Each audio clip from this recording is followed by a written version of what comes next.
I meant to do a video about Pose, the TV show on FX. I have been watching season 3. I watched season 1 and season 2, I believe, on Netflix. I'm just now watching season 3 on Amazon Prime, and I had just watched the episodes up to like episode 6 or episode 7 or whatever. And I wanted to talk about it without ruining it or giving away spoilers or whatever. All that I want to say is I love the TV show Pose. It's so freaking good. I think it's the best thing on television right now currently. Whether you watch it on FX or whatever other streaming service. I don't know if it's Paramount Plus or whatever. I don't know where it is. I know it's on Amazon Prime if you pay for it.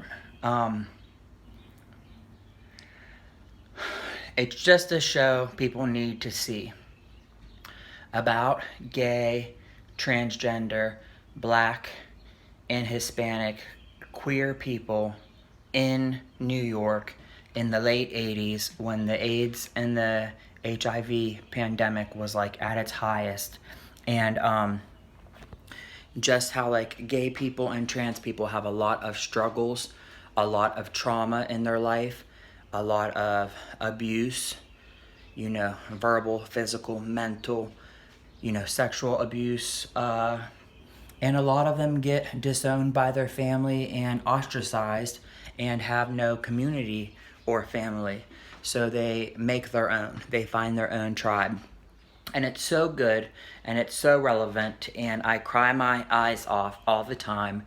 But obviously I love the voguing, the ballroom, I love the fashion, I love the attitude, the runway, the reading. They read each other for filth. And it's so much of pop culture, of celebrities, like Cardi B or anybody. They influence today, like the gender, the society. I meant to say the generation. Everything is so heavily influenced from queer culture, whether it's fashion and designers.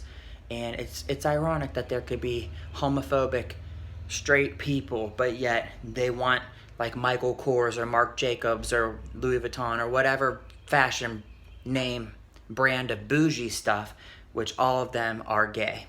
So gays set the tone, gays set the culture, the lingo, the jargon, the verbiage, the verbatim.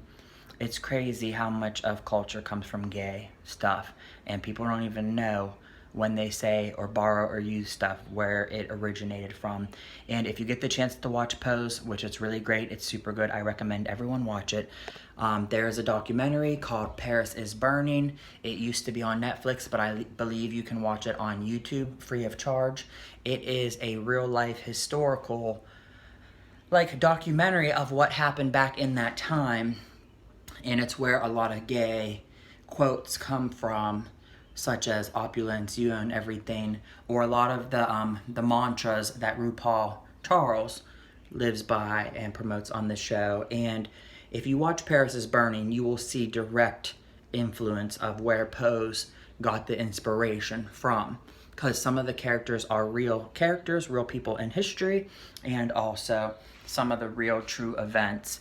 Like on the very first episode, they rob a museum for the royal regal queens and kings and like period piece costumes. Like that was a real true event of something that had happened.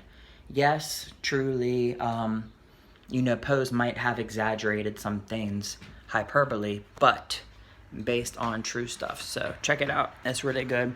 I wanted to talk about it and I didn't want to get emotional and cry. I have been crying so bad the past couple days, and I should say that if you ever watched 13 Reasons Why on Netflix, which you guys might know, it was a book turned into a series. That TV show has a disclaimer talking about if you struggle with mental health or depression or suicide or anxiety or anything like that, it's not a good idea to watch the show alone, and you should have somebody that you're able to talk to. And there are hotlines and outreach programs free of charge available at your disposal, blah, blah, blah. But they really should have had something like that on Pose. Pose Season 3 had me so emotional and so messed up. I feel drained and exhausted, and I've been really moody, to say the least. I've been very moody and emotional and lashing out. So I apologize for my behavior. Okay, guys, I'll catch up with you later. Be safe. TTYL. Adios. Nos vemos hasta pronto. Bendigas, bendiciones. Ciao.